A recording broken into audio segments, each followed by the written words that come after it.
In 1878, Eleanor Reed stepped off the stagecoach in Clearwater, Wyoming territory, with nothing but a locked valise, a haunted expression, and secrets that she guarded more fiercely than her own life. At 28, with a past she refused to speak of, and skills that betrayed her refined upbringing, the townspeople had already begun whispering their suspicions. But Eleanor had learned long ago that survival sometimes meant being someone else entirely. Before we jump back in, tell us where you're tuning in from, and if this story touches you, make sure you're subscribed, because tomorrow I've saved something extra special for you. What awaited her in Clearwater wasn't the sanctuary she desperately sought through months of careful correspondence. It was the cold suspicion of a frontier town that feared what it couldn't understand, and the sudden rejection by a man who discovered that mystery could be more threatening than any visible flaw. Yet fate has a peculiar way of revealing truth to those who've spent their lives uncovering it. This is the story of how a woman shrouded in secrecy found redemption in the eyes of the one man in Clearwater who recognized that some mysteries aren't meant to be feared, but protected. The November wind carried the scent of pine and coming snow as it swept across the valley, finding every gap in Eleanor Reed's wool coat as she stood on the weathered platform of Clearwater's modest stagecoach station. 28 winters had taught her to endure discomfort without complaint, a skill that had served her well during the grueling 2-week journey from St. Louis. The whispers had started before she'd even collected her valise from the driver. That's her, Thaddeus Miller's mail-order bride. Doesn't look like her picture, does she? Too fine for ranch work, if you ask me. Look at those hands, never seen a day's labor. Eleanor kept her gaze steady, her face composed into the careful mask she'd perfected over years of necessity. The small portrait she'd sent to Thaddeus Miller had been truthful in its physical depiction. Her oval face, dark auburn hair, and clear grey eyes were all as promised. What the photograph couldn't capture was the wariness that shadowed those eyes, or the tension that never fully left her slender frame. "Miss Reed," a man approached from across the street, removing his hat. As he neared, tall and broad-shouldered, with the weathered complexion of someone who worked outdoors, he matched the description Thaddeus Miller had provided of himself in his letters. His expression was guarded, but not unkind, as he studied her. "Mr. Miller?" she asked, extending her gloved hand with practiced grace. "I'm pleased to finally meet you." His handshake was firm but brief. "Welcome to Clearwater. I hope your journey wasn't too difficult." "Nothing I couldn't manage," Eleanor replied, the slight southern lilt in her voice carefully modulated, present enough to explain her accent, but subtle enough to disguise its true origins. Thaddeus signaled to a boy loitering nearby. "Jimmy, take Miss Reed's trunk to my wagon." He turned back to Eleanor. "I've arranged for you to stay at Mrs. Hollister's boarding house until the wedding. It's what's proper." Eleanor nodded her agreement, though the arrangement wasn't what she'd expected. His letters had suggested she would stay at his ranch immediately upon arrival, with a quick wedding to follow. This change implied hesitation, though whether it stemmed from propriety or something else she couldn't yet determine. Of course, that's very considerate. As they walked toward his wagon, Eleanor felt the stares of townspeople following them. Clearwater wasn't large. Perhaps 40 buildings stretched along its main street, with scattered homesteads surrounding it. But it was established enough to have the usual frontier businesses: general store, blacksmith, saloon, small church, and a surprisingly well-kept schoolhouse. What it also had, like all small towns, was curiosity about newcomers. Thaddeus helped her into the wagon, handling her as carefully as one might handle fine china, then loaded her trunk in the back. As they set off toward the boarding house, he maintained a careful distance on the seat beside her. "Your letters didn't mention you were from the South," he said, after several minutes of silence. Eleanor had prepared for this. I was born in Virginia, but I've lived in St. Louis for many years. I didn't think my birthplace particularly relevant to our arrangement." "I suppose not," he agreed, though something in his tone suggested otherwise. "Mrs. Hollister will get you settled. I'll call on you tomorrow and we can discuss the details of our situation." The peculiar emphasis he placed on the final word caught Eleanor's attention. In their 4 months of correspondence, Thaddeus Miller had seemed straightforward and practical. A 38-year-old rancher seeking a wife to share his life and help manage his growing cattle operation. His letters had spoken of mutual respect and companionship rather than romantic notions, which had suited Eleanor perfectly. Now, however, she sensed a shift in his demeanor, a hesitation that hadn't been present in his written words. Mrs. Hollister's boarding house was a tidy 2-story structure with white curtains in the windows and a small front garden, now dormant for winter. The proprietress herself answered the door, a stout woman with shrewd eyes and a no-nonsense manner. "So you're Thaddeus's bride?" she said by way of greeting, examining Eleanor with undisguised curiosity. "Come in then. I've got your room ready upstairs." Thaddeus remained on the porch. "I'll leave you to get settled, Miss Reed. Good day." Before Eleanor could respond, he had turned and walked back to his wagon, his shoulders tense beneath his heavy coat. Mrs. Hollister watched him go with a raised eyebrow. "Well, that's not how a man usually acts with his intended." She gestured for Eleanor to follow her inside. "But then Thaddeus has always been the cautious sort." The room Mrs. Hollister showed her to was small but clean, with a narrow bed, a washstand and a window overlooking the main street. "Supper's at 6, the older woman informed her.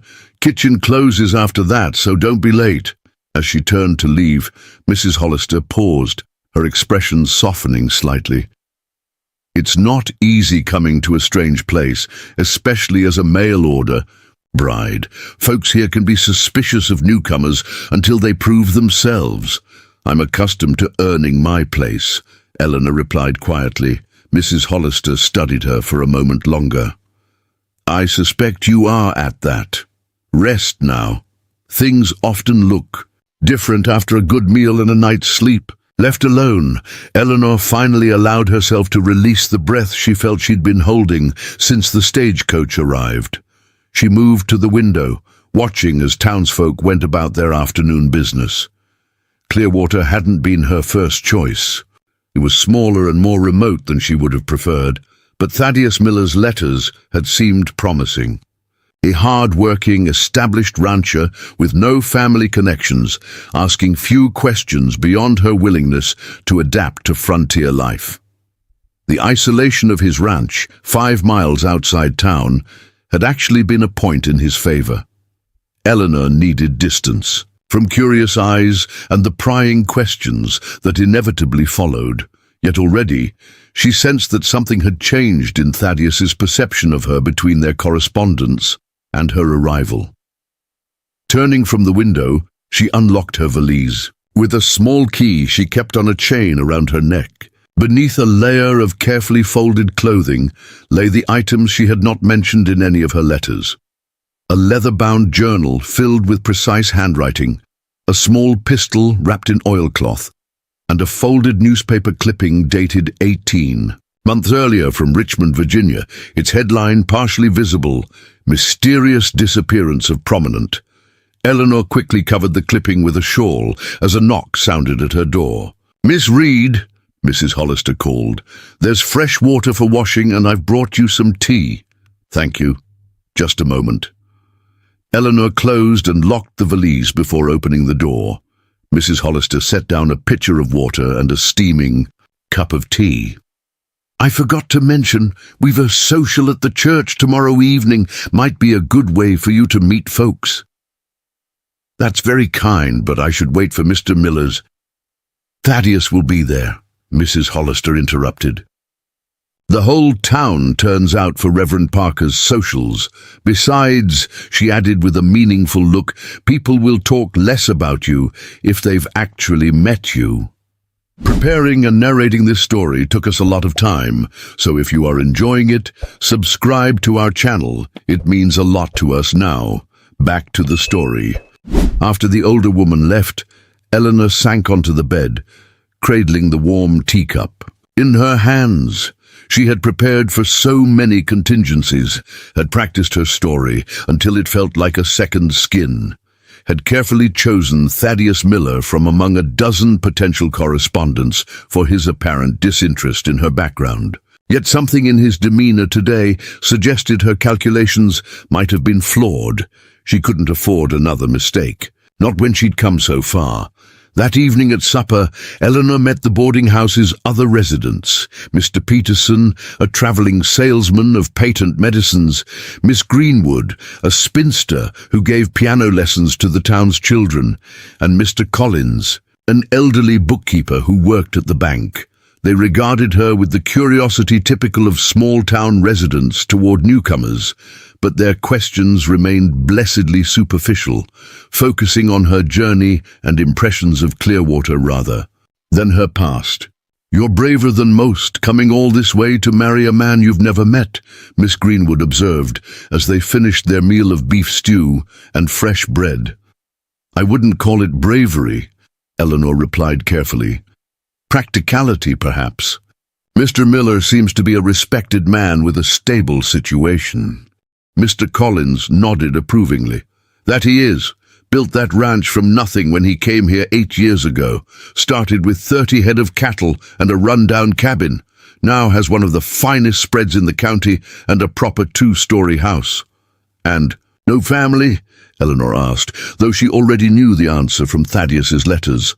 "None hereabouts," Mrs. Hollister said as she cleared the plates. "Says he had a sister back east, but she died some years back. Keeps to himself mostly, except for church and town meetings." "Not like some," Mr. Peterson added with a significant look toward the window, beyond which the saloon's lights were visible. "This may be a small town, Miss Reed, but we have our share of rough characters. The mining camp 10 miles north brings in all sorts when the weather's good." Eleanor nodded politely, filing away this information as she had every other detail since her arrival. Knowledge was protection, and she had learned to gather it instinctively. Later, in the privacy of her room, she sat at the small writing desk and opened her journal, recording her observations of the day in a neat cipher of her own devising. The habit, begun as a necessary precaution, had become a ritual that helped order her thoughts and plan her next steps. Thaddeus Miller was clearly having second thoughts. She needed to determine whether his hesitation stemmed from some specific concern about her, or merely the natural caution of a man confronted with the reality of a mail-order bride. The church social would be an opportunity to assess the situation more fully and, if necessary, adjust her approach. The following morning brought fresh snow and a note from Thaddeus delivered by Jimmy, the same boy who had helped with her trunk. "Miss Reed, business requires my attention at the ranch today. I will see you this evening at the church social, after which we can discuss our arrangement. Until then, please accept my apologies for this delay. Respectfully, Thaddeus Miller." The formal tone and conspicuous absence of any warmth confirmed Eleanor's suspicions. Something had changed, and she needed to determine what before proceeding further. "Not the most enthusiastic bridegroom I've seen," Mrs. Hollister commented when Eleanor mentioned the note at breakfast. "Though to be fair, Thaddeus has always been methodical about everything, not a man to rush into anything without considering all angles." "A commendable quality," Eleanor replied, spreading jam on a slice of toast with the precise movements that betrayed her upbringing, despite her efforts to appear less refined. Mrs. Hollister's sharp eyes missed nothing. "Where did you say you worked?" "In St. Louis. I was a teacher at a small private academy." The lie came easily, rehearsed over months of correspondence. Before that, I was a governess for a merchant family. Teaching certainly explains those hands, Mrs. Hollister observed. Never seen work like Thaddeus's ranch requires, have they? Eleanor met the older woman's gaze steadily. I've been honest with Mr. Miller about my skills and limitations. I'm willing to learn what I don't know. Mrs. Hollister nodded slowly. Well, a smart woman can learn most anything if she's determined enough, and Thaddeus isn't unreasonable. He's got a housekeeper who comes in twice weekly and ranch hands for the heavy work. He's looking for a partner, not a servant. The assessment aligned with what Thaddeus had written in his letters. Still, Eleanor couldn't shake the feeling that something fundamental had shifted between his last letter and her arrival. She spent the day exploring Clearwater, partly to familiarize herself with the town and partly to allow people to grow accustomed to her presence. She visited the general store, where the proprietor, Mr. Hamilton, greeted her with cautious courtesy while his wife studied her with undisguised suspicion. At the small lending library attached to the schoolhouse, she met the teacher, Miss Parker, who proved more welcoming, offering insights into the town's families and history. Most everyone here came from somewhere else, Miss Parker told her. That's the nature of these Western territories. People reinvent themselves. The question is whether they're running to something or from something. The observation, delivered casually as she shelved books, struck uncomfortably close to Eleanor's situation. And which was Mr. Miller doing when he arrived, she asked, deflecting attention from herself. Thaddeus, Miss Parker considered. Neither, I'd say. He came with purpose, not desperation, had experience with cattle from working other men's ranches, and saved to buy his own land. Didn't rush, didn't overspend, just steadily built what he... As now, you know him well? A slight flush colored the teacher's cheeks. Everyone knows everyone in a town this size, Miss Reed. But Thaddeus sits on the school board, so we've worked together on various matters. By late afternoon, as Eleanor prepared for the church social, she had formed a clearer picture of Thaddeus Miller. Every account described him as methodical, respected and private, a man who had earned his place in the community through consistent work and integrity rather than gregariousness. Such a man would indeed be cautious about bringing a stranger into his life, especially one about whom he had only letters and a photograph. She dressed with care in a dove-grey dress that was stylish without being ostentatious, arranging her hair in a simple but elegant knot at the nape of her neck. The pearl earring she wore had been her mother's, one of the few possessions she had kept from her previous life, small enough to be unrecognizable to anyone who might be looking. Mrs. Hollister nodded approvingly when Eleanor descended the stairs. Very appropriate. Not too fancy, not too plain. Shall we go? The Reverend doesn't like latecomers interrupting his welcoming prayer. The church, a whitewashed wooden structure with a modest steeple, sat at the east end of town. Its attached meeting hall glowed with lamplight as they approached, the sounds of conversation and someone tuning a fiddle spilling out into the quiet evening.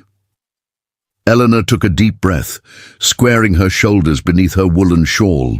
She had navigated far more dangerous situations than a church social in the past 18 months. Inside, perhaps 40 people had gathered, a mix of townspeople and nearby ranchers with their families. Tables along one wall held an impressive array of food, pies, cakes, roasted meats and vegetables preserved from fall harvests. Children darted between groups of talking adults, while a small band set up in one corner.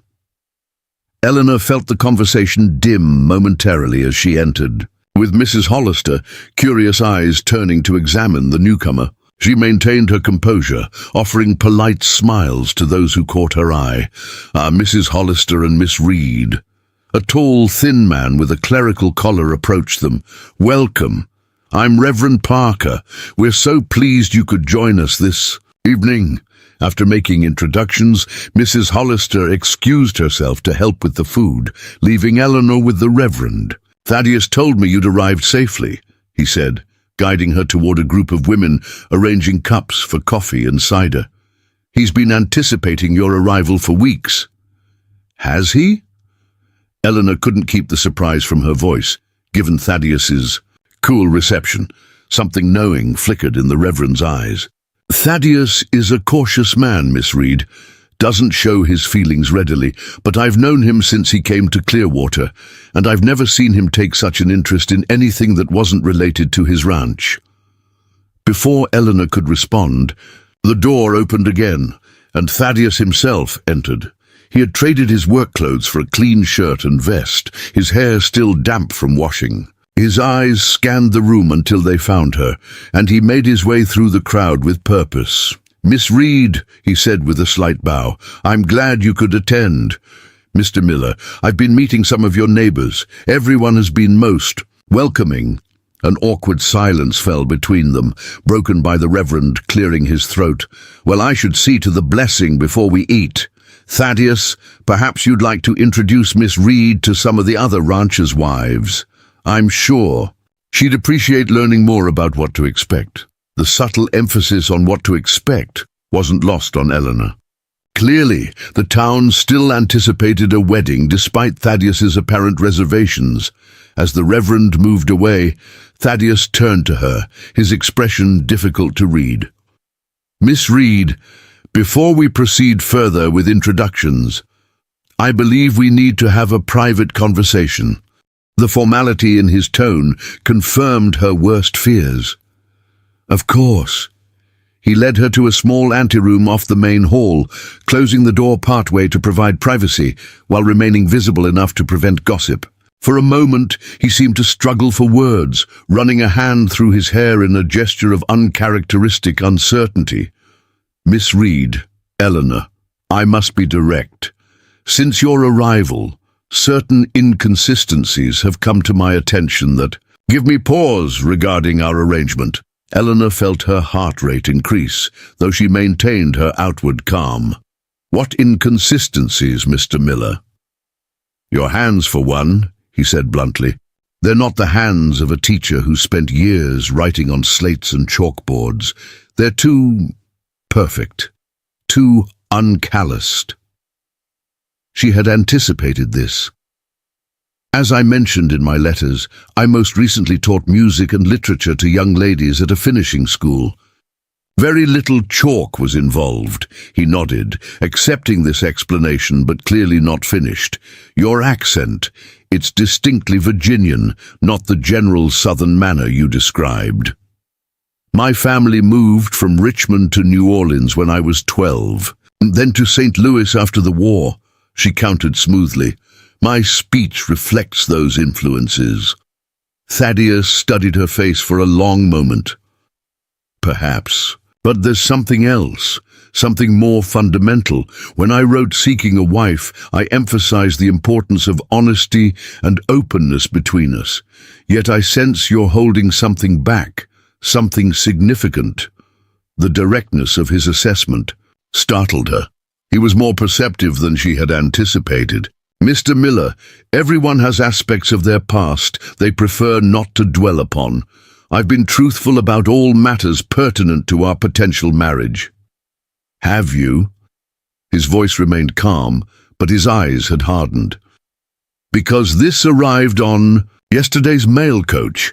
He withdrew a folded newspaper from his vest pocket, not the same clipping she kept hidden in her valise, but clearly related. It showed a grainy photograph of a woman who, despite the poor image quality, was recognizably herself in much finer clothing, alongside a headline partially visible: "Search continues for missing witness in Holloway murder case." The blood drained from Eleanor's face before she could control her reaction. Thaddeus folded the paper away, his expression grim. "I don't know who you really are or what trouble follows you, Miss Reed, if that's even your name. But I won't bring danger to this community or to my home. Whatever arrangement we discussed in our letters is now void." Eleanor swallowed hard, forcing herself to meet his gaze. "Mr. Miller, I can explain—" "No," he interrupted firmly. I don't want explanations that will likely be as carefully constructed as everything else you've presented. The eastbound stagecoach leaves tomorrow at noon. I suggest you be on it. With that, he turned and left her standing alone in the anteroom, her carefully constructed new beginning crumbling around her like sandcastles against an incoming tide. Eleanor stood motionless in the church anteroom, the sounds of the socials continuing beyond the partially closed door, while her mind raced through dwindling options. The eastbound stagecoach meant returning east, back toward Virginia, toward danger, toward the men who would still be searching for her. It was not a path she could take. Composing herself with the practiced discipline that had kept her alive thus far, she rejoined the gathering. Thaddeus had already departed, his abrupt exit drawing curious glances. Eleanor felt the speculation rippling through the room as she moved toward Mrs. Hollister. "I'm afraid I have a headache," she murmured. "Would you mind terribly if I returned to the boarding house?" Mrs. Hollister's shrewd eyes assessed her pale face. Thaddeus looked like he'd swallowed something sour when he left. "I take it your conversation didn't go well?" "Mr. Miller has reconsidered our arrangement." The older woman sighed. "I suspected as much when that newspaper came in yesterday's mail. He spent a good half hour staring at it in the general store before folding it away." Eleanor felt a chill run through her. Of course, the storekeeper would have seen the paper. In a town this size, how many others had glimpsed that headline before Thaddeus tucked it away? "I'll accompany you back," Mrs. Hollister said. "Just let me get our wraps." Outside, the night had grown bitter cold, stars sharp as glass shards in the black sky. They walked in silence for several minutes before Mrs. Hollister spoke. "You know, Miss Reed, I came to Wyoming as a young widow with 2 small children and not a penny to my name. My late husband left me nothing but debts and painful memories. When I arrived in Clearwater 15 years ago, I told people my husband had been a successful merchant who died of influenza." She paused. "In truth, he drank himself to death after gambling away our livelihood." Eleanor glanced at her companion, uncertain how to respond to this unexpected confidence. "My point," Mrs. Hollister continued, "is that most folks out here have parts of their past they'd rather leave behind. The difference is whether those parts are truly finished with you." The perceptiveness of the observation unsettled Eleanor. "Why are you telling me this?" "Because whatever's in that newspaper has Thaddeus spooked, and he's not a man who spooks easily." They had reached the boarding house porch, but Mrs. Hollister made no move to enter. "The stagecoach leaves at noon tomorrow. If you're on it, I wish you safe travels. If not—" She hesitated. "Well, just know that the mountains west of town have sheltered more than one person needing to disappear for a spell." With that cryptic observation, she unlocked the door, leaving Eleanor to wonder if she'd just received a warning or an offer of help. In her room, Eleanor moved with swift efficiency. She would have perhaps 10 hours before anyone expected her to board the stagecoach.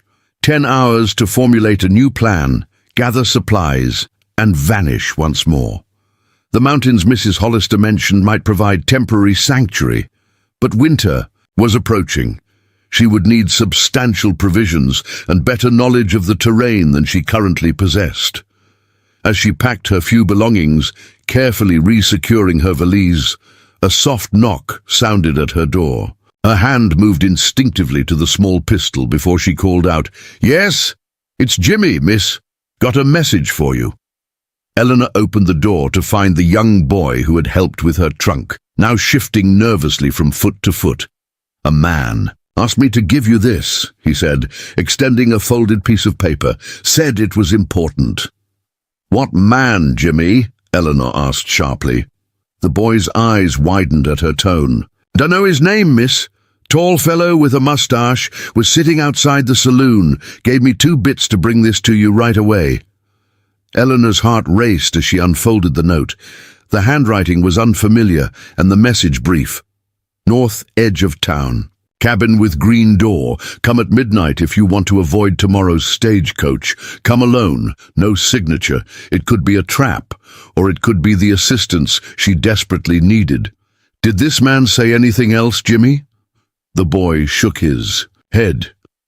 Just that you'd know what it meant. Eleanor pressed a coin into his hand. Thank you. And Jimmy, I would appreciate if you didn't mention this to anyone. Yes, he agreed, pocketing the money.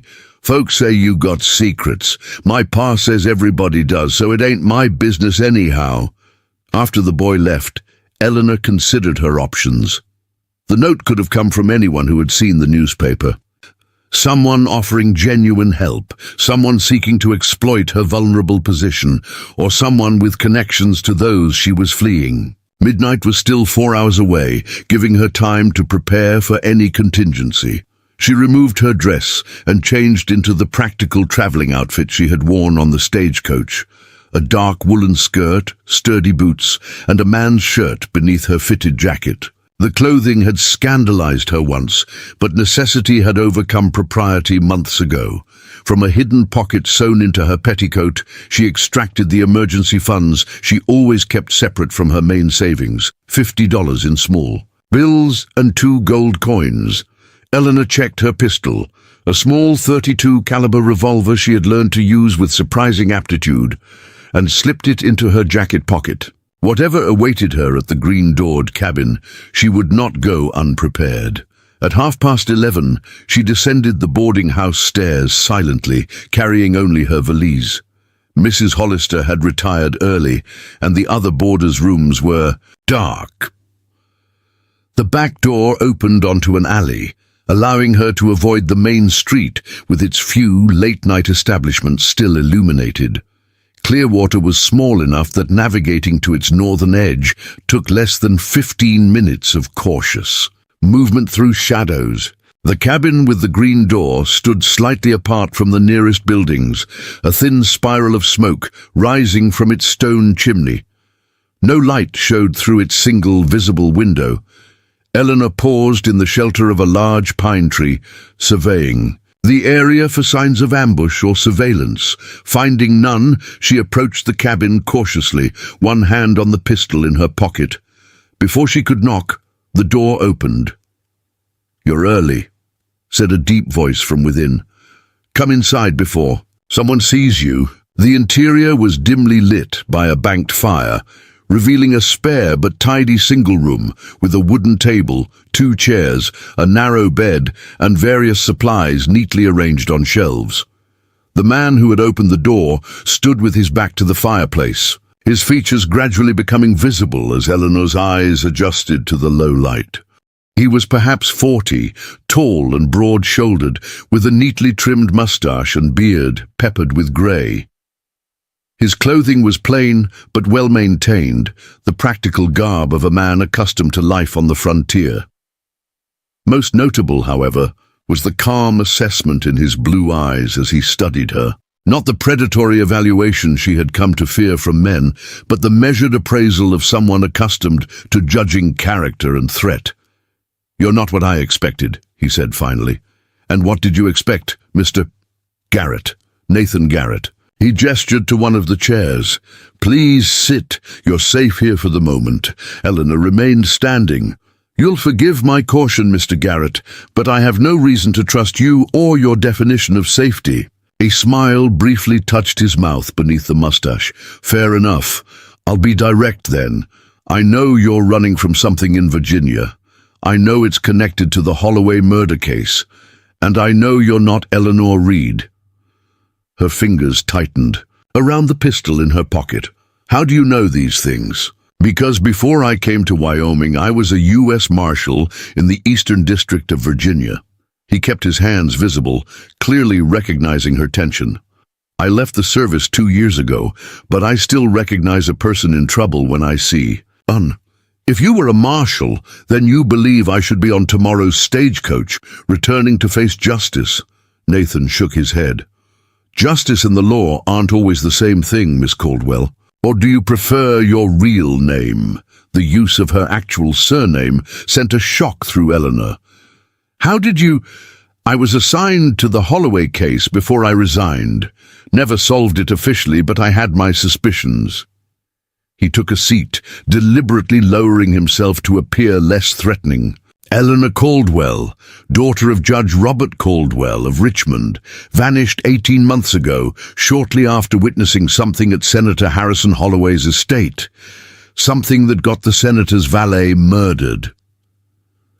Eleanor remained standing, her mind racing. If this man had been a marshal on the case, he knew far more than the newspaper had reported. Why did you resign? Because I was told to stop investigating certain angles. Powerful men have powerful friends. His eyes met hers steadily. I'm guessing you discovered that too. The simple truth of his statement loosened something that had been wound tight within her for 18 months. They said I killed him. She said quietly. The valet, that I was having an affair with him and killed him in a lover's quarrel. Nathan nodded. A convenient story. Easier than admitting the senator might be involved in something criminal. A judge's daughter becomes a scandalous murderess instead. I saw them, Eleanor continued, her voice stronger now. Senator Holloway and 2 other men discussing payments for government contracts, bribes to secure railroad deals worth millions. The valet, James, was helping me collect evidence. We were going to take it to the federal prosecutor. Her hands trembled slightly at the memory. They caught him copying documents. By the time I arrived for our meeting, he was dead. I only escaped because the housekeeper warned me they were searching for me too. And you've been running ever since? Yes. Finally, Eleanor took the offered seat, exhaustion momentarily overcoming caution.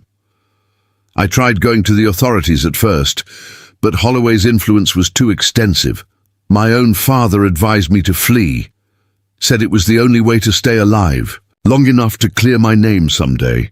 Nathan leaned forward, his expression earnest. Miss Caldwell, please, she interrupted. I've been Eleanor Reed for so long now, I scarcely answer to anything else. Eleanor then, he amended. What exactly did you witness? Details matter. For the next hour, Eleanor outlined everything she remembered from that night at Holloway's estate. The names mentioned, the amounts discussed, the documents James had been copying. Nathan listened intently, occasionally asking for clarification, but never doubting her account. This explains why they've been so persistent in finding you, he said when she finished.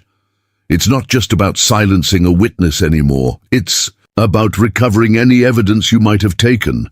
But I didn't take anything, Eleanor protested. James had the documents, and they killed him for them. Did he give you nothing? No copies? No names written down? Eleanor hesitated. Just this. She unlocked her valise and removed the journal with its cipher entries. He taught me this code, said if anything happened to him, I should record everything I could remember this way. Nathan examined the journal without attempting to read it. This is why they still want you found. Not just because of what you saw, but because of what you know. Written in a way they can't access without you. It wouldn't be enough to prosecute them. Perhaps not alone, but combined with other evidence. He returned the journal carefully. I've spent the past 2 years building my own case against Holloway and his associates, working privately, following the money through different territories, different names. I'm close, but I've been missing first-hand testimony from someone directly involved. Eleanor studied him, weighing his words against her hard-earned skepticism. If what you say is true, why haven't you taken your evidence to the authorities? The same reason you couldn't. Holloway's influence. But things have changed recently. There's a new federal prosecutor in Richmond who's made a name for himself pursuing corruption. William Patterson, do you know him? The name sparked a distant memory. Vaguely. He was a colleague of my father's, I believe. He's building cases against several powerful men. With your testimony and my evidence, Holloway could be among them. Nathan's expression grew serious. But I need to know if you're willing to fight rather than run. It won't be easy or without risk. Fight how? Eleanor asked cautiously. "I can't return to Virginia." "Not yet, but we can prepare, gather more evidence, strengthen the case until it's too solid to be dismissed or buried." He gestured to the cabin around them. "I've established myself here as a reclusive prospector who occasionally brings in enough gold to justify my solitary lifestyle. In reality, I've been corresponding with contacts back east, building a network of allies. And now you want me to join this crusade. I want to help you clear your name," Nathan corrected. "And yes, bring down men who think their wealth and position place them beyond justice. But first, we need to address your immediate situation. Thaddeus. Miller expects me on tomorrow's stagecoach." Nathan's expression shifted subtly at the rancher's name. Miller's a good man, honorable, but his experience during the war left him with a deep aversion to anything that might bring conflict to his community. "You know him well?" "Well enough. We're not friends, but we've dealt fairly with each other." Nathan considered for a moment. "By now, he'll have told the Reverend about that newspaper article. Word will spread that you're connected to an unsolved murder." "Making my position here untenable," Eleanor concluded. The brief hope Nathan's proposal had kindled began to fade. "Even if I wanted to stay and fight, how could I remain in Clearwater with such suspicion surrounding me?" "By changing the narrative," Nathan said simply. "Right now, you're a mysterious woman with a hidden past. But what if instead you became someone with a known purpose, someone working to correct an injustice rather than escape from it?" Eleanor raised an eyebrow skeptically. "You suggest I simply announce my true identity and mission to the town?" "Not exactly." Nathan rose and moved to a trunk in the corner, extracting several documents which he placed on the table. "These arrived by the courier last week from my contact in the Justice Department. They're copies of financial records showing irregular payments to companies owned by Holloway's associates, payments that coincide with government railroad contracts." Eleanor examined the documents, quickly grasping their significance. "These directly support what I witnessed, but how does this help my situation here? Because they provide context for this." He handed her another paper, an official-looking document bearing a government seal. "A limited form of immunity in exchange for your testimony, signed by a federal judge who's been working with Patterson. It doesn't clear you entirely, but it acknowledges that you're a witness rather than a suspect." Eleanor stared at the document in disbelief. "How did you obtain this?" "I didn't know it was for you specifically," Nathan admitted. "I requested immunity for a potential witness I claim to have located. When I saw you arrive on yesterday's stagecoach, then glimpsed that newspaper article in the general store this morning, I realized who you must be." "This changes everything," Eleanor whispered, hope and caution warring within her. "It changes your legal position," Nathan agreed. "But we still need to address your standing in Clearwater. Tomorrow morning, I'll call on Thaddeus. With your permission, I'll explain enough of the situation to clarify that you're under government protection as a witness, not fleeing prosecution." "Will he believe you?" "He knows my background as a former Marshal. More importantly, he respects evidence and truth, even when it complicates matters." Nathan's confidence was reassuring. "I can't promise he'll renew his offer of marriage, but I can likely ensure the town doesn't turn against you." Eleanor considered this, unconsciously straightening in her chair as some of her old determination returned. "And if he doesn't? If the town remains hostile? Then you can stay here until we make other arrangements. This cabin is officially uninhabited. I maintain another residence in town where I'm known as a prospector who frequently leaves on extended expeditions." It was more support than Eleanor had encountered since fleeing Virginia, and yet she hesitated, years of careful independence making trust difficult. "Why would you risk your position here to help me? You've clearly gone to great lengths to establish your cover." Nathan was silent, for a moment, his gaze turning to the fire. "Because I failed once before." Holloway's influence forced me to abandon the investigation officially, but I never stopped pursuing it privately. Too many people with power believe they're untouchable." He looked back at Eleanor, his expression resolute. "You had the courage to stand up against that, at tremendous personal cost. The least I can do is stand with you now." Something in his steady gaze reminded Eleanor of her father. The man he had been before, fear for his daughter's safety, had overcome his lifelong commitment to justice. It awakened memories of the person she had been before becoming Eleanor Reed, before months of hiding and running had taught her to trust no one. "Very well, Mr. Garrett," she said finally. "I accept your assistance, at least until we determine whether I can remain in Clearwater."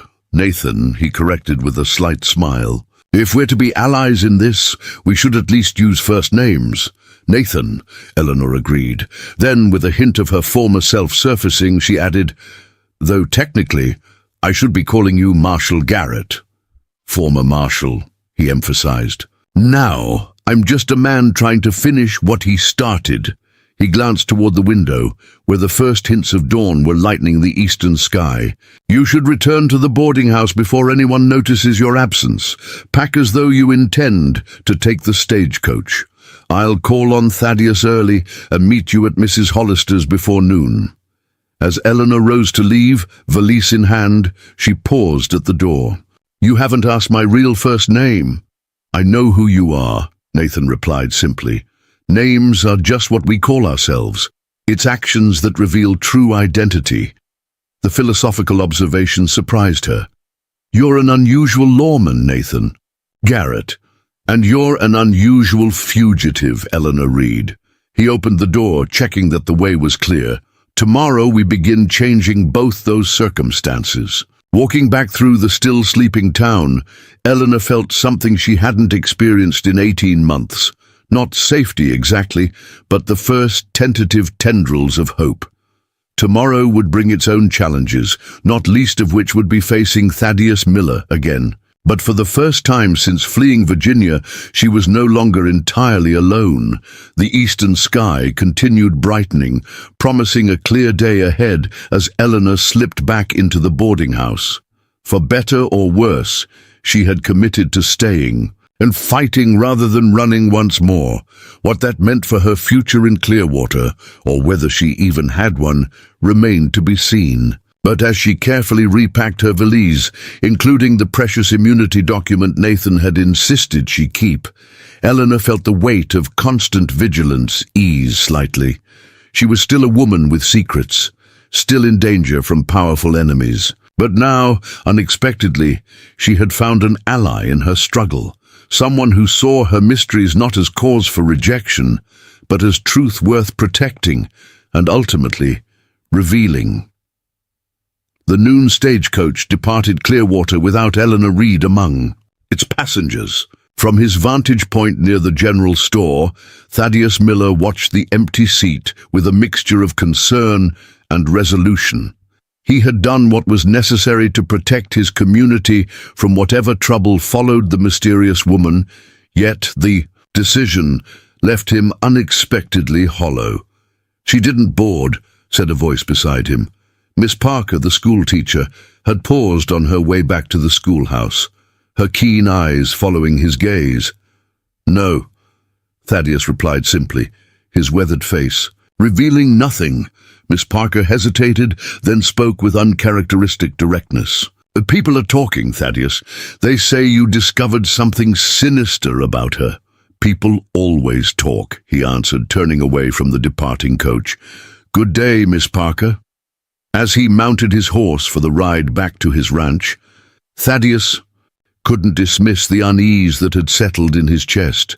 The newspaper article had been clear enough. Eleanor Reed, or whatever her real name was, had connections to a murder investigation.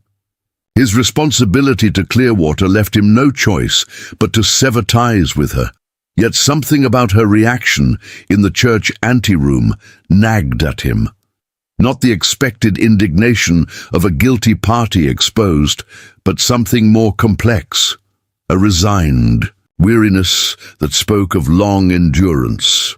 Halfway to his ranch, he altered course. The cabin with the green door stood isolated at the northern edge of town, home to the reclusive prospector who appeared in Clearwater at irregular intervals. Few in town knew much about Nathan Garrett beyond his occasional gold finds and his preference for solitude, but Thaddeus knew more than most. 4 years earlier, Garrett had helped Thaddeus track and recover a valuable stallion stolen from his ranch. The man's tracking skills had been exceptional, professional even. When pressed, Garrett had simply mentioned previous experience as a bounty hunter. Since then, they maintained a distant but respectful acquaintanceship, occasionally sharing a drink at the saloon when Garrett was in town. Something about Garrett's background and Eleanor Reed's mysterious past connected in Thaddeus's mind. If anyone in Clearwater might know more about a fugitive from the east, it would be a former bounty hunter with connections beyond Wyoming. The cabin appeared deserted when Thaddeus approached. No smoke rising from the chimney, despite the chill air. He dismounted and knocked firmly on the green door. No response. He was turning to leave when his eye caught a faint trail of disturbed snow leading around the back of the structure.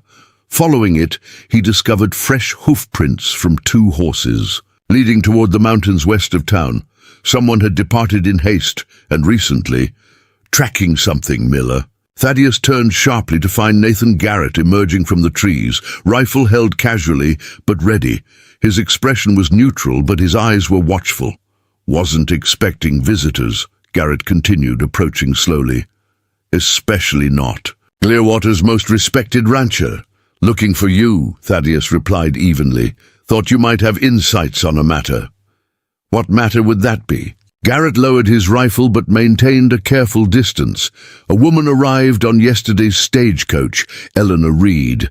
Came to marry me through correspondence, but I've discovered she's connected to some trouble back east. Thaddeus watched Garrett's face carefully. A murder case in Virginia. Thought your previous profession might give you knowledge of such matters. Garrett's expression revealed nothing. Sounds like Clearwater's fortunate to have a cautious man like you watching out for its welfare. Did she take today's eastbound stage? She did not. A brief silence stretched between them as Garrett seemed to consider his response. Perhaps. She found alternative transportation. Thaddeus gestured toward the fresh tracks. 2 riders headed into difficult country with winter approaching seems unwise. Some would say desperate times demand desperate measures, Garrett remarked, slinging his rifle over his shoulder. What exactly are you looking for from me, Miller? Thaddeus squared his shoulders. Decision made. The truth. Those tracks were made by your horses. If you're harboring a fugitive— I'm not harboring anyone, Garrett interrupted, his tone hardening.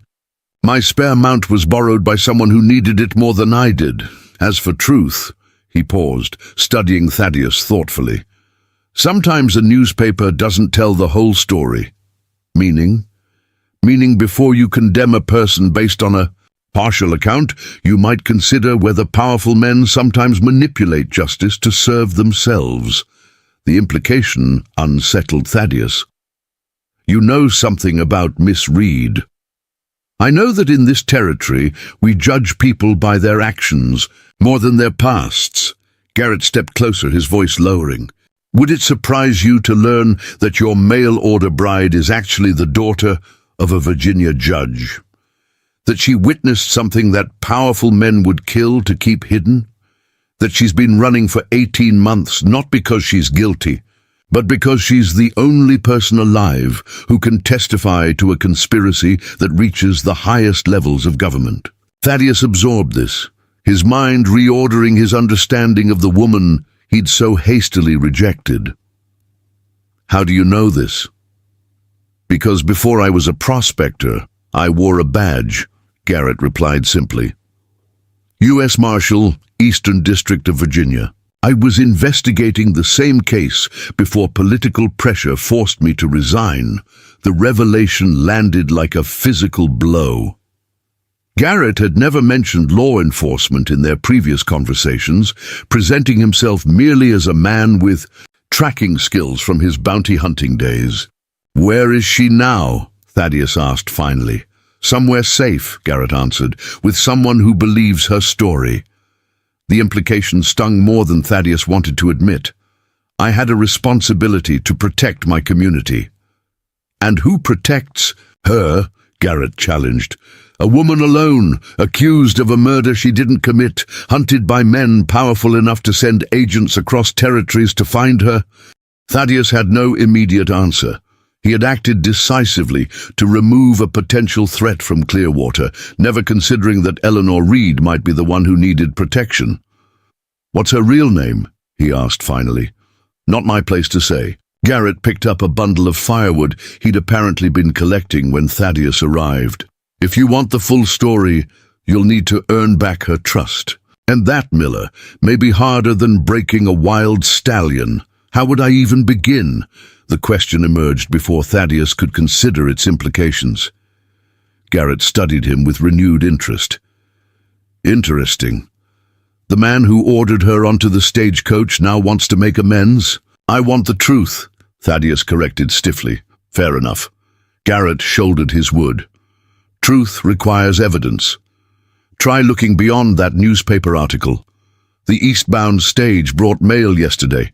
Maybe there were letters for the telegraph. Operator. Telegraph operators hear things, especially about people being sought." With that cryptic suggestion, Garrett walked toward his cabin, leaving Thaddeus with more questions than answers and the unsettling realization that he might have gravely misjudged Eleanor Reed. The telegraph office in Clearwater operated from a small corner of the general store where Mr. Hamilton handled both mercantile goods and communications. He looked up in surprise when Thaddeus entered, as the rancher rarely came to town twice in one day. "Thaddeus, forgot something earlier?" "Not exactly," Thaddeus replied carefully. "Tell me, Henry, have you received any unusual telegrams lately? Perhaps inquiries about strangers or travelers?" Hamilton's expression shifted subtly. "Funny you should ask. Got a wire 3 days ago from Denver. Someone asking if any young women matching a particular description had arrived by stagecoach." "What description?" "Auburn hair, grey eyes, mid to late 20s, possibly travelling under an assumed name." Hamilton reached beneath the counter and produced a telegram form. "Offered a substantial reward for information. Seemed peculiar enough that I held onto it." Thaddeus examined the paper, noting the signature, "A. Pinkerton agent." The Pinkerton detective agency was well known for pursuing fugitives across state lines, often employed by wealthy clients. "Did you respond?" he asked, keeping his tone casual. "Haven't yet," Hamilton admitted. "Seemed like the sort of thing that might cause a stir, especially with your mail-order bride arriving. Speaking of which, I noticed she wasn't on the eastbound coach." Thaddeus folded the telegram carefully. "May I keep this, Henry? I'll return it tomorrow." Hamilton hesitated, then nodded. "Suppose there's no harm in it. You planning to collect that reward?" "Just gathering information," Thaddeus replied, already turning toward the door. "Thank you." Outside, he mounted his horse and rode not toward his ranch, but to the small law office where Clearwater's only attorney, Martin Wells, maintained a modest practice. Wells had arrived in Clearwater 5 years earlier, establishing himself by handling property disputes, contracts, and occasional criminal matters for the growing community. The attorney was reviewing documents when Thaddeus entered, his spectacles perched on his nose and a pen in his ink-stained fingers. "Thaddeus Miller," he greeted with surprise, "twice in 1 month. To what do I owe the pleasure? Not another boundary dispute with the Peterson place, I hope?" "I need information about a legal matter, Martin. Something from back east." Wells gestured to the chair across from his desk. "I'm listening." "What do you know about Senator Harrison Holloway from Virginia?" The attorney's eyebrows rose. "Holloway? Prominent figure in railroad legislation. Chairs an important committee in Washington. Why would a Wyoming rancher be interested in a Virginia senator?" Thaddeus placed the folded newspaper clipping on the desk, the same one he had shown Eleanor. This case, the Holloway murder. What can you tell me about it? Wells examined the clipping with professional interest. This made quite a stir. In legal circles last year, Senator's valet murdered, an important judge's daughter implicated. Scandalous stuff. He glanced up at Thaddeus. What's your interest? The judge's daughter. What evidence existed against her? Circumstantial, from what I recall. She was seen frequently in the valet's company, allegedly engaged in a romantic liaison. When he was found murdered, she disappeared, rather than face questioning. The implication was clear. And if she wasn't fleeing justice, Thaddeus pressed, if she was fleeing something else? Wells removed his spectacles, suddenly more attentive. That's an interesting perspective. Are you suggesting an alternative theory? I'm suggesting that powerful men sometimes manipulate justice, Thaddeus said, echoing Garrett's words. Is there anything unusual about this case that might support such a view? The attorney leaned back, considering. Now that you mention it, several aspects raised eyebrows among my colleagues back east. The rush to name the Caldwell woman as the primary suspect. The pressure on law enforcement to focus exclusively on her. The unusual interest Senator Holloway himself took in ensuring she was found. He paused. And then there was the U.S. Marshal who resigned rather abruptly during the investigation. Thaddeus felt a chill of confirmation. This Marshal, would his name happen to be Garrett? Wells's expression sharpened. Indeed, Nathan Garrett left the service under something of a cloud. Rumor suggested he was pursuing angles in the investigation that certain powerful interests found inconvenient. And this Caldwell woman, the judge's daughter, what was her first name? Eleanor, Wells replied, watching Thaddeus's face carefully. Eleanor Caldwell. The pieces aligned with devastating clarity. Eleanor Reed was Eleanor Caldwell. Nathan Garrett was indeed a former U.S. Marshal who had investigated her case, and now both were hiding somewhere in the mountains west of Clearwater. Martin, I need your absolute discretion on this matter, Thaddeus said, his voice low and urgent. You have it, the attorney assured him. But Thaddeus, what exactly is going on here? I believe Eleanor Caldwell may have come to Clearwater seeking sanctuary. Wells's eyes widened in sudden understanding. Your mail-order bride? Good God, man. Are you harboring a fugitive? No, Thaddeus replied grimly. I sent her away, told her to take the stagecoach east. Wise decision considering. It wasn't wise at all, Thaddeus interrupted. It was hasty judgment based on incomplete information. And now she's gone. Gone. Where? Wells asked, leaning forward. That's what I need to determine. Thaddeus rose from his chair. But first, I need to understand what she witnessed. What could a senator's valet know that would be worth killing for? Wells considered this. Railroad contracts, perhaps? Holloway chairs the committee overseeing the transcontinental expansions. Millions of dollars in government funds are at stake. The suggestion resonated with what Garrett had implied, a conspiracy reaching the highest levels of government. If Eleanor had witnessed evidence of corruption involving those funds, powerful men indeed would have reason to silence her. I need copies of any news reports about Holloway's railroad committee, Thaddeus said decisively, and anything about unusual financial matters connected to government contracts in the past 2 years. I can telegraph my colleague in Denver, Wells offered. He maintains extensive files on business matters. But Thaddeus, this goes far beyond a simple misunderstanding with your mail-order bride. I'm aware, Thaddeus replied, already moving toward the door. And Martin, if anyone asks about my interest in these matters, I'm considering investments in railroad stocks. Nothing more. The attorney nodded his understanding.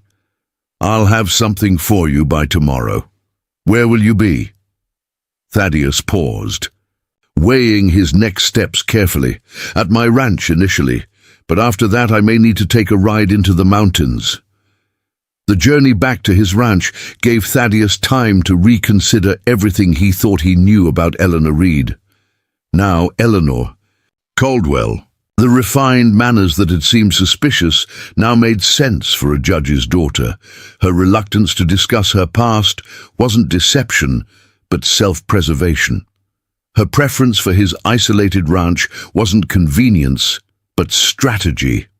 Most troubling was his own failure. He had prided himself on being a man of judgment and fairness, yet he had condemned her without a proper hearing based on a fragment of evidence. In doing so, he had become an unwitting ally to the powerful men who sought to silence her. As his ranch came into view, the sturdy two-story house he had built with such care, the well-maintained barns and corrals, the cattle grazing in distant pastures, Thaddeus felt a surge of resolve. He had built this place through determination and principled work. Those same qualities now demanded he correct his mistake. His ranch foreman, Jim Bedford, met him at the barn as he dismounted. "Everything all right, boss? Didn't expect you back so soon after the social last night." "I need you to manage things for a few days, Jim," Thaddeus said, already calculating supplies for a journey. "I'm riding out tomorrow morning." Bedford's weathered face registered surprise. Winter's coming on, not the best time for travel. "Necessary nonetheless," Thaddeus replied, unsaddling his horse. "I'll need the bay gelding ready at first light, strong, sure-footed." "Going into the mountains, then," Bedford observed shrewdly. "Something to do with that woman who came on the stage. Folks in town are saying all sorts of things." Thaddeus met his foreman's gaze directly. "People always talk, Jim. Doesn't make them right." Bedford nodded slowly. "Fair enough. Bay will be ready. Anything else you need?" "Pack provisions for 4 days. And Jim," he added with quiet emphasis, "if anyone comes asking about me or Miss Reed, you haven't seen either of us since yesterday." The foreman's eyebrows rose, but he asked no further questions. "Understood, boss." That evening Thaddeus sat at his desk reviewing maps of the Western Mountains. If Garrett and Eleanor had fled into that terrain, they had several possible routes, each with advantages and hazards. The most direct path led to a series of high meadows where an old trapper's cabin offered shelter, but winter snows could quickly make those passages impassable. Alternative routes existed through lower valleys, more protected from early storms, but requiring greater distance and offering fewer hiding places from pursuers. Which would Garrett choose? The former Marshal knew the territory reasonably well from his prospecting excursions. He would balance speed against safety, considering Eleanor's capabilities and the likelihood of pursuit. As Thaddeus deliberated, a knock at his door startled him. Few visitors came to his ranch after dark, especially in November's early nightfall, and moving instinctively to the drawer where he kept his revolver, he called, "Who's there?" "Reverend Parker," came the reply. "Apologies for the late hour, Thaddeus." Surprised, Thaddeus opened the door to find the minister standing on his porch, his buggy visible in the yard beyond. "Reverend, this is unexpected. May I come in?" "It's rather important."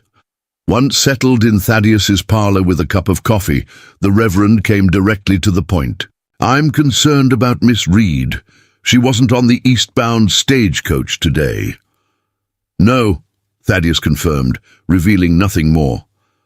"Thaddeus," the minister continued gently, "several people saw you speaking with Nathan Garrett today. There are connections being made. Speculation about Miss Reed's situation and your sudden interest in Garrett's affairs." "People always talk," Thaddeus repeated his earlier refrain. "Yes, they do," Reverend Parker agreed, "which is why I thought you should know that 2 men arrived on this evening's westbound stage. They made inquiries about a young woman matching Miss Reed's description." Thaddeus felt his muscles tense. "What kind of men?" "Well-dressed, Eastern accents. They claimed to be family representatives searching for a missing relative, but their manner suggested otherwise." The Reverend leaned forward, Henry Hamilton told them about your mail-order bride arrangement. They seemed most interested. Did Hamilton mention I had sent her away, or that she failed to board today's eastbound stage? I believe he did, Parker confirmed grimly. They've taken rooms at the hotel and asked about hiring horses tomorrow. The implications were clear. Whether Pinkerton agents or other operatives, men were actively searching for Eleanor, and they now knew she remained somewhere in the vicinity of Clearwater. Thank you for the warning, Reverend, Thaddeus said, rising to indicate the meeting was concluded. Parker stood, but made no move to leave. Thaddeus, I don't know what's happening between you and Miss Reed, or what role Garrett plays in all this, but I sense you're contemplating something extraordinary. I'm contemplating justice, Thaddeus replied simply. Justice is rarely simple, the minister observed, particularly when it conflicts with law. Sometimes, Thaddeus said, echoing Garrett's words from earlier, justice and law aren't the same thing. Parker studied him for a long moment. The men who arrive today will be leaving after breakfast to begin their search. I imagine they'll head directly east, following the main roads where a fleeing woman might seek passage. Thaddeus recognized the deliberate misdirection in the Reverend's words. East, he repeated carefully. A logical assumption. Indeed. Parker moved toward the door. I'll pray for clarity for all involved in this matter. He paused, hand on the doorknob. The mountain passes to the northwest often remain passable well into early December. Just an observation from someone who's lived here 20 years. After the minister departed, Thaddeus returned to his maps with renewed urgency. The northwest passages, less obvious than the direct western route, requiring more skill to navigate, but offering better concealment and potentially easier winter travel. Would Garrett know those trails? More importantly, could Thaddeus reach Eleanor before the men from the eastbound stage found her? And if he did, what then? She had fled into the mountains rather than face him again after his rejection. Convincing her of his changed perspective would require more than an apology. As dawn approached, Thaddeus packed his saddlebags with grim determination. The comfortable certainties of his life in Clearwater had been upended in just 2 days by a woman whose real identity he was only beginning to comprehend. Whatever awaited him in the mountains, redemption or rejection, alliance or confrontation, he was committed to finding Eleanor Caldwell and discovering the full truth behind her mysterious past. The mountain air bit sharply as Thaddeus urged, his horse up the narrow trail, frost crackling beneath the gelding's hooves. Dawn had barely broken, a pale glow illuminating the eastern sky while the western peaks remained shrouded in shadow. He had departed his ranch before first light, leaving only the most basic instructions with Bedford. Maintain the property, expect his return when they saw him. 6 hours of hard riding had brought him to the foothills, where game trails and old trapper paths created a maze of possible routes. Tracking in this terrain required more than following hoofprints. It demanded understanding the mind of the quarry. Nathan Garrett was no ordinary fugitive. As a former U.S. Marshal, he would employ every skill at his disposal to obscure their trail, crossing streams to break the tracks, using rocky ground, where hooves left minimal impression, perhaps even doubling back to create false leads. More challenging still, he had considerable knowledge of these mountains from his prospecting expeditions. Yet Thaddeus possessed one advantage, his intimate understanding of the landscape. Born in Kentucky, he had spent his youth in the Appalachian. Wilderness before the war drove him westward. 8 years in Wyoming had taught him the rhythms of these particular mountains, which passes drifted with early snow, which valleys offered shelter from bitter winds, which routes provided water even in late autumn. By midday, he had found his first definitive sign, the remains of a small fire, carefully dismantled but still detectable to an experienced eye. The ashes were cold, suggesting at least a day had passed since it burned. Nearby, partially obscured beneath pine needles, a distinct impression indicated where someone had rested against a tree trunk. "Smart," Thaddeus murmured aloud, examining how Garrett had attempted to erase their traces. Building the fire on stone, rather than soil, left minimal scorching. Scattering the ashes and covering them with natural debris disguised their presence from casual observation, but the compacted needles where someone had sat, likely while eating a meal, told Thaddeus he was on the right trail. More significantly, the direction confirmed his suspicion. They were indeed heading northwest, into a region of rugged valleys and defensible high points, exactly where the Reverend had subtly suggested he look. The realization that Parker had deliberately steered him correct, while potentially misleading Eleanor's pursuers, cast the minister in a new light. Apparently, Thaddeus wasn't the only one in Clearwater harboring doubts about the official narrative surrounding Eleanor Caldwell. Remounting, he pressed onward, climbing steadily as the trail wound through increasingly dense pine forest. The terrain would grow more challenging ahead, but if his calculations were correct, Garrett would be aiming for a specific destination, an abandoned mining cabin nestled in a protected valley about 18 miles from town. Remote enough for security, yet accessible enough to maintain contact with allies in Clearwater. As the afternoon shadows lengthened, movement on a distant ridgeline caught Thaddeus's attention. He immediately guided his horse into the shelter of a dense stand of pines, watching intently.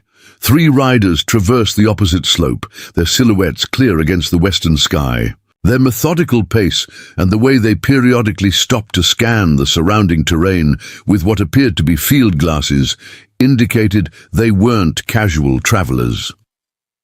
The men from the eastbound stage had clearly not followed Reverend Parker's implied misdirection. Whether through their own tracking skills or local information, they had determined the Northwest Passage as the likely escape route. Worse, they appeared to be traveling parallel to the path Thaddeus was following, positioned perfectly to intercept anyone moving through the valley below. This complicated matters considerably. Thaddeus had anticipated reaching Garrett and Eleanor ahead of any pursuers, allowing time for explanations and planning. Now he faced the possibility of a confrontation in unforgiving terrain, with winter weather threatening and daylight fading. He altered course, abandoning the main trail for a steeper, less obvious path that would bring him to the mining cabin from the eastern approach rather than the more accessible southern route. It would require navigating a treacherous rocky slope as darkness fell, but it offered the best chance of avoiding detection by the riders on the opposite ridge. The temperature dropped precipitously as the sun disappeared behind the mountains. Thaddeus dismounted, leading his horse carefully along the narrowing trail. Sharp rocks threatened the animal's hooves, while loose shale created hazardous footing for both horse and rider. Twice they nearly slipped, saved only by Thaddeus's firm hand on the reins and the gelding's natural sure-footedness. Night had fully descended when he finally glimpsed what he sought, the faintest flicker of light through trees, quickly extinguished as though someone had opened and hastily closed. A door. The mining cabin lay just beyond the next rise, nestled against a rocky outcropping that provided natural shelter from the prevailing winds.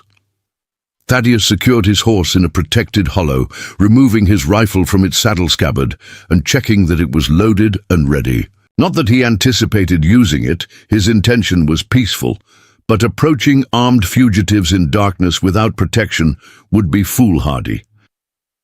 He advanced cautiously, moving from tree to tree, alert for any sign of sentries. Garrett would have established safeguards, alarms to warn of approach, perhaps traps on the most obvious routes. The eastern approach Thaddeus had chosen was difficult enough that it might be less heavily guarded, but caution remained essential. 50 yards. From the cabin, his boot disturbed a carefully arranged pile of branches, sending them clattering down the slope. Instantly, the metallic click of a hammer being cocked sounded from the darkness to his right. "That's far enough," came Garrett's voice, calm but deadly serious. "Drop the rifle." Thaddeus froze, weighing his options. The former Marshal had positioned himself perfectly, invisible in the darkness, but with a clear line of fire. "I'm alone," Thaddeus said, slowly lowering his rifle to the ground. "I came to talk." Talk? Disbelief colored Garrett's tone. "Yesterday you were tracking us like a bounty hunter. Today you want conversation." "Yesterday I had half the story," Thaddeus replied evenly. "Today I know enough to seek the rest." A moment of silence followed, broken only by the soft sigh of "wind through pine needles." Then, "Hands where I can see them. Walk toward the cabin. Any sudden movements and this discussion ends permanently." Thaddeus complied, keeping his hands visible as he moved forward. The cabin materialized from the darkness, a small, rough-hewn structure of logs and stone, its single window covered from within. The door opened as they approached, spilling faint lamplight across the clearing. Eleanor stood in the doorway, a pistol held steady in her right hand. Her hair was pulled back in a simple braid, her clothing practical for mountain travel, trousers and a man's woolen shirt beneath a leather vest. The refined mail-order bride had vanished, replaced by a woman prepared for wilderness survival. The transformation might have shocked him yesterday. Today, after what he had learned, it seemed merely another facet of the remarkable woman he had so hastily judged. "Mr. Miller," she said, her voice cool and controlled. "You're a long way from your ranch." "Miss Caldwell," he replied, deliberately using her real name. "I believe I owe you an apology and a fair hearing." Surprise flickered across her face before her expression returned to careful neutrality. She glanced toward Garrett, who emerged from the shadows, rifle still trained on Thaddeus. "He's been busy," Garrett observed, nodding toward Thaddeus. "Visited the telegraph office, consulted with Martin Wells, spoke with Reverend Parker. Seems our rancher has developed a sudden interest in Virginia politics and Senator Holloway's railroad dealings. The men who arrived on yesterday's stage will be here by tomorrow," Thaddeus said directly. 3 riders, well-equipped, moving on a parallel ridge about 2 miles west. They're searching methodically. This information changed the atmosphere instantly. Eleanor lowered her pistol slightly, exchanging a meaningful glance with Garrett. "Inside," she decided. "If he wanted to betray us, he could have brought them directly here." The cabin's interior was Spartan but well-organized for defense. A small table had been positioned to provide cover near the door, with ammunition and supplies arranged for quick access. The fire in the stone hearth was banked low, providing minimal light and heat while remaining nearly invisible from outside. Maps were spread across a second table, weighted down with stones at the corners. Eleanor gestured for Thaddeus to sit on one of the rough-hewn chairs, while Garrett maintained his position near the door, rifle now lowered but still ready. "You mentioned an apology," she said, reclaiming her seat by the maps. "I'm listening." Thaddeus removed his hat, meeting her gaze directly. "I judged you based on incomplete information and fear rather than reason. I saw a threat to my community instead of a person seeking sanctuary. It was wrong, and I'm sorry." Her expression remained guarded. "What changed?" "I started asking questions instead of accepting convenient answers." He glanced toward Garrett. "Your friend here suggested I look beyond the newspaper article." "So, I did. And what did you find?" Garrett asked. "That Eleanor Caldwell didn't kill anyone," Thaddeus replied. "That she witnessed something powerful men wanted kept secret. That a U.S. Marshal resigned rather than abandon an investigation pointing toward corruption in high places." He turned back to Eleanor. "I found that I'd failed to offer justice to someone who deserved it." Eleanor studied him, her grey eyes searching his face for deception. "Justice is a luxury I haven't encountered much lately, Mr. Miller." "Thaddeus," he corrected gently. If we're to be allies, first names seem appropriate. A hint of bitter amusement touched her lips. Allies? Yesterday, you couldn't distance yourself from me quickly enough.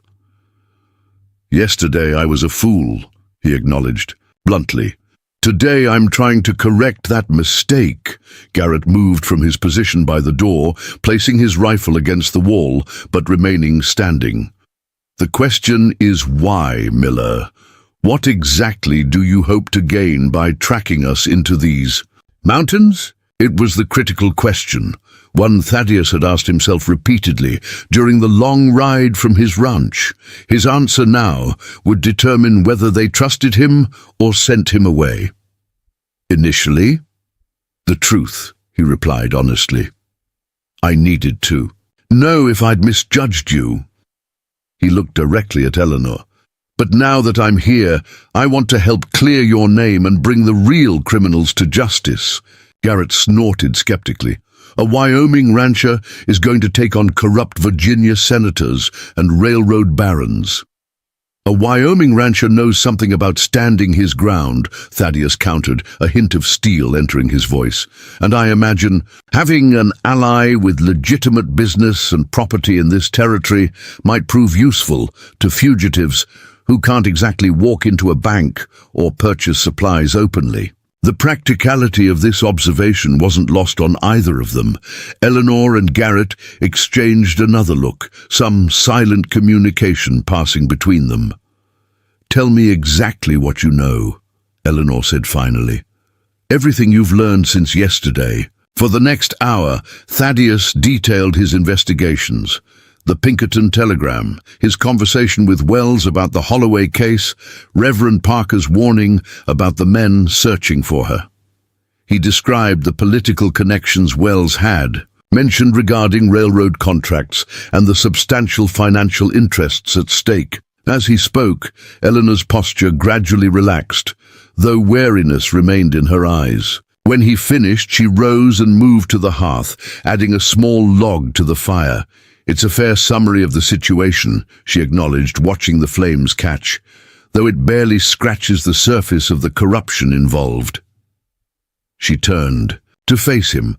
Senator Holloway and 2 other committee members have been diverting government funds into private companies they secretly control, using forged documentation and rigged bidding processes, millions of dollars stolen from taxpayers. And you witnessed this directly? Thaddeus asked. She nodded. I was at Holloway's estate for a social gathering. My father and the senator had been colleagues for years. I overheard a conversation I wasn't meant to hear, saw documents that were supposed to remain private. James, the valet, had already been gathering evidence, suspecting illegal activities. When I confided in him, he showed me what he'd collected. Why not take it directly to the authorities? Thaddeus asked. Garrett made a scoffing sound. Because the authorities in Richmond were largely appointed by or beholden to men like Holloway. The few honest officials were systematically blocked or transferred when they asked inconvenient questions. I would know. I was one of them. We were planning to take the evidence to a federal prosecutor in Washington, Eleanor continued. Someone beyond Virginia's sphere of influence. But they caught James copying documents from Holloway's safe. They killed him and framed me as his lover and murderer. A convenient narrative, Thaddeus observed. A scandalous affair distracts from the financial crimes. Precisely, Garrett confirmed. Who would believe a fallen woman over a respected senator? By the time I was assigned to investigate the murder, the story was firmly established. When I began uncovering inconsistencies and pursuing the financial angle, pressure came down from my superiors to focus exclusively on finding Eleanor. So you resigned, Thaddeus said, and began my own investigation privately, Garrett finished. Tracking the money through different territories, different corporate entities, building a case that could withstand political interference. What about the coded journal? Thaddeus asked, recalling Garrett's mention of Eleanor having recorded evidence that couldn't be accessed without her Eleanor's eyebrows rose in surprise. "You've been thorough in your questions, Thaddeus." She moved to her saddlebag and extracted the leather-bound journal he had glimpsed in her valise at the boarding house. "James taught me this cipher. I've recorded everything I remember from the documents we saw, names, dates, amounts, company designations. Not enough for a conviction alone, but combined with other evidence, it could break the case open," Thaddeus finished, "assuming you could get it to someone trustworthy." "That's been the challenge," Garrett acknowledged. "Finding someone with both the authority and the integrity to pursue the case properly." Thaddeus absorbed this, pieces of the larger picture falling into place. "And now men are actively hunting you, which suggests they're growing desperate. They lost track of me. For several months," Eleanor explained. "I changed my appearance, my name moved frequently. Responding to your advertisement as a mail-order bride was meant to provide cover, a legitimate reason to travel to a remote location under a new identity." The personal implication of this statement hung in the air between them. Eleanor had never intended a genuine marriage, merely a convenient arrangement that would allow her to disappear into frontier life, while Garrett continued building their case. "I was honest about one thing," she added, perhaps sensing his thoughts. "I was seeking security and respectability, not romance. Your letters suggested a practical man who valued independence and asked few questions." "Until I saw that newspaper," Thaddeus acknowledged, understanding better now how thoroughly he had upended her careful plans. Garrett moved to the maps spread across the table. "None of this changes our immediate situation. Those men tracking us will reach this area by tomorrow. We need to move before first light." "Where?" Thaddeus asked, joining him at the table. Garrett indicated a route leading deeper into the mountains. "There's an old trapper's cabin here at the convergence of two creeks, more remote, harder to approach unseen. We could hold there until—" A sudden noise outside silenced him. All three froze, listening intently. The soft nicker of a horse, not Thaddeus's gelding, which was secured well away from the cabin. "They've found us," Garrett whispered, moving silently to the window and peering through a narrow gap in the covering. "Two riders approaching from the west. The third must be circling around." "How?"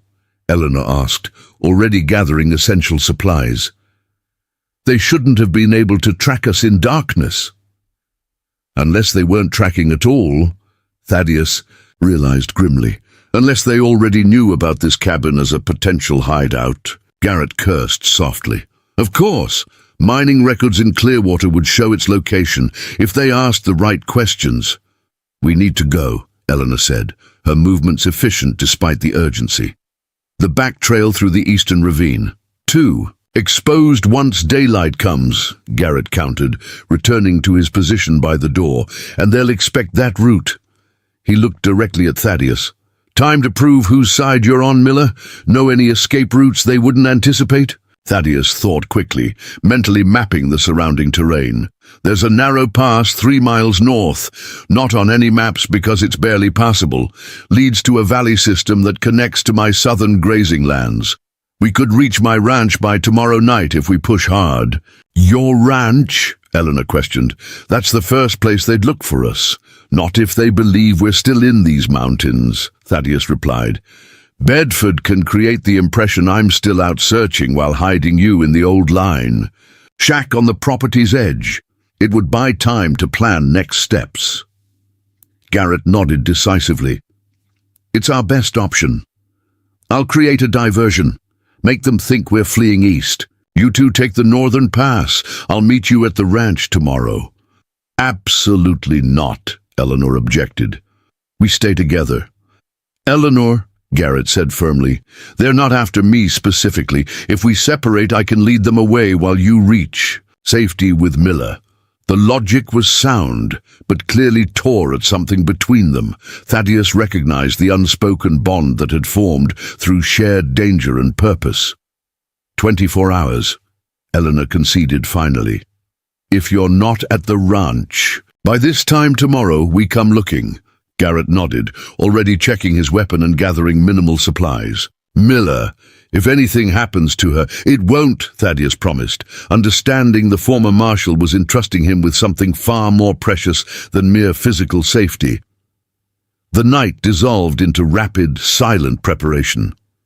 Within minutes, Eleanor had packed their essential documents and supplies while Thaddeus retrieved his horse. Garrett outlined his diversion plan, creating signs of a hasty departure eastward, then leading any pursuers on a circuitous route that would eventually bring him to Thaddeus's ranch via a different approach. As they prepared to separate outside the cabin, Eleanor caught Garrett's arm. "Nathan," she said quietly, using his first name with a familiarity Thaddeus hadn't heard before. "Don't take unnecessary risks." "Never do," he replied with a ghost of a smile. "See you at Miller's ranch." He looked at Thaddeus one last time, his expression deadly serious. "Northern pass, then follow the creek bed, leave minimal tracks." With that, he disappeared into the darkness, moving west to circle behind their pursuers, while Eleanor and Thaddeus headed north, leading Thaddeus's horse through dense underbrush to muffle its hoofbeats. The night closed around them. The only sounds their careful breathing and the occasional distant call of a night bird. As they crested a small rise, Eleanor paused, looking back toward the now invisible cabin where, moments before, a life she had begun to build had once again been uprooted. "He'll be fine," Thaddeus said quietly, recognizing her concern. "Garrett knows these mountains." "I know," she replied, turning away from the past and toward their uncertain path. "Let's move. We have a long night ahead." Together, they vanished into the wilderness, two fugitives from different worlds united by circumstance and the pursuit of truth, while behind them, the mountain silence was broken by the first distant sounds of their hunters closing in. Spring arrived in Clearwater with a gentle persistence, melting the last patches of snow and coaxing pale green shoots from thawing earth. The transformation from winter's grip to nature's renewal mirrored the changes in the town itself over the past 5 months.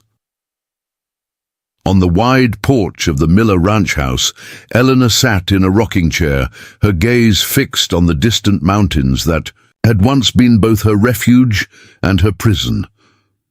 Beside her, Thaddeus reviewed correspondence at a small table, occasionally glancing up to follow her line of sight. "Still expecting trouble?" he asked, his voice carrying the easy familiarity that had developed between them during the long winter months. "Old habits," she admitted with a small smile. "Though I suspect Senator Holloway has more pressing concerns these days than finding me." The morning's newspaper lay open on the table between them, the headline still scarcely believable, despite having read it multiple times. "Corruption exposed. Senator Holloway and associates indicted in railroad scandal." What the headline couldn't convey was the extraordinary chain of events that had led to this moment, the harrowing night escape through the northern pass, as their pursuers closed in on the mining cabin. Garrett's arrival at the ranch a day later, exhausted but successful in his diversion. The tense weeks of hiding, while more Pinkerton agents searched the territory, and finally, the breakthrough letter from William Patterson, the federal prosecutor in Richmond. Patterson's message, delivered through a complex relay of trusted contacts, had been transformative. Evidence sufficient. Grand jury convened. Safe passage arranged when you are ready to testify. The coded journal, combined with the financial documentation Garrett had meticulously gathered over 2 years, and the testimony of a railroad clerk who had unexpectedly come forward with corroborating evidence, had created the momentum that even Holloway's powerful allies couldn't stop. "Bedford's riding in," Thaddeus observed, nodding toward the approaching rider. The ranch foreman dismounted at the hitching post, removing his hat as he approached the porch. "Mail from town," he announced, extending several envelopes. "And Martin, Wells asks if you'll be attending the town council meeting tomorrow." "Tell him I will," Thaddeus replied, accepting the mail. "Any news from our friend?" Bedford's weathered face creased in a rare smile. "Telegram came for Miss Reed. Sounds like our Marshal friend has settled into his new position quite comfortably." Eleanor accepted the telegram eagerly. The federal appointment that had brought Nathan Garrett back into law enforcement, this time as a special investigator for the Justice Department, represented a personal vindication she had feared might never come. "He's been assigned to oversee the protection of witnesses in the Holloway case," she reported after reading the brief message. "Says my testimony won't be needed for at least another month. The investigation has expanded to include 3 more. Senators and a cabinet official. Bigger than anyone imagined," Thaddeus remarked. "Corruption usually is," she replied, folding the telegram carefully. "One thread pulls and the entire fabric unravels." Bedford excused himself to attend to ranch duties, leaving them alone once more. A comfortable silence settled between them, the kind possible only between people who had faced danger together and emerged with deeper understanding. "Have you decided?" Thaddeus asked finally, indicating another letter that had arrived days earlier. Eleanor's formal exoneration and the restoration of her family property in Virginia. She traced the embossed Justice Department seal on the document. "I have." When she didn't elaborate immediately, Thaddeus set aside his papers and turned to face her fully. "Eleanor, whatever you choose, you should know that these past months have—" He paused, searching for words. "They've shown me what true courage looks like, what integrity demands. Whatever path you take from here, I'm grateful our lives intersected, however briefly." The carefully measured speech revealed more than he perhaps intended. The growing attachment he felt, and the expectation that she would return east once. Her name was cleared. Eleanor's smile held a hint of the mischief that had gradually emerged as safety allowed her true personality to resurface. "You're assuming I'm leaving. Your family's estate has been returned to you," he pointed out. "Your father's reputation restored. Virginia society would welcome Eleanor Caldwell's triumphant return." "Virginia society," she said thoughtfully, "never particularly appealed to me even before I became a fugitive. Too many rules, too much pretense." She set aside the rocking chair and moved to stand at the porch railing, looking out over the ranch that had become her sanctuary. "This land has something Virginia doesn't." "Cattle," Thaddeus suggested dryly, joining her at the railing. "Freedom," she corrected. "Space to define oneself beyond society's narrow expectations." She turned to face him directly. "And people who value truth above convenience." The implication hung between them, weighted with possibility. Their relationship had evolved from suspicion to grudging alliance to profound respect, but both had carefully avoided acknowledging the deeper current that had developed during the long winter evenings spent in conversation before the fireplace, or the quiet mornings working side by side on ranch ledges. "Are you suggesting," Thaddeus said carefully, "that Eleanor Caldwell might prefer remaining Eleanor Reed of Wyoming Territory?" "I'm suggesting," she replied with equal care, "that perhaps our arrangement needn't remain merely one of convenience and mutual protection." A smile slowly transformed his face. The same transformation she had witnessed that winter night when he'd returned from town with news that the Pinkerton agents had finally departed the territory, convinced their quarry had moved on. It was a smile that softened the lines, etched by years of solitude and responsibility, revealing the man beneath the careful exterior. "I believe," he said, reaching for her hand, "that would require a more formal understanding than our current situation." Eleanor laced her fingers through his, the gesture symbolizing a connection forged through extraordinary circumstances, but now chosen freely. "I've never been particularly conventional, Thaddeus. My first attempt at corresponding with a potential husband was primarily a strategic decision, and this would be a choice," she said simply. between two people who have seen each other at their most vulnerable and found strength rather than weakness. The honesty between them required no embellishment.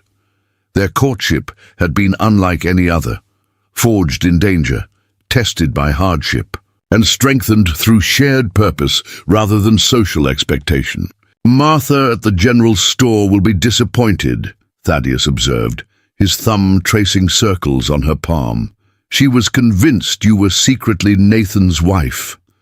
Eleanor laughed, a free, unguarded sound that would have been unimaginable months earlier when she stepped from the stagecoach, secrets weighing heavily upon her. "The town has quite an imagination.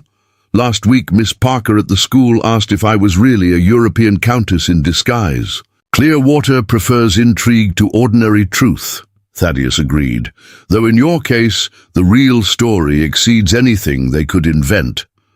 "Not a story I could ever fully share," she noted.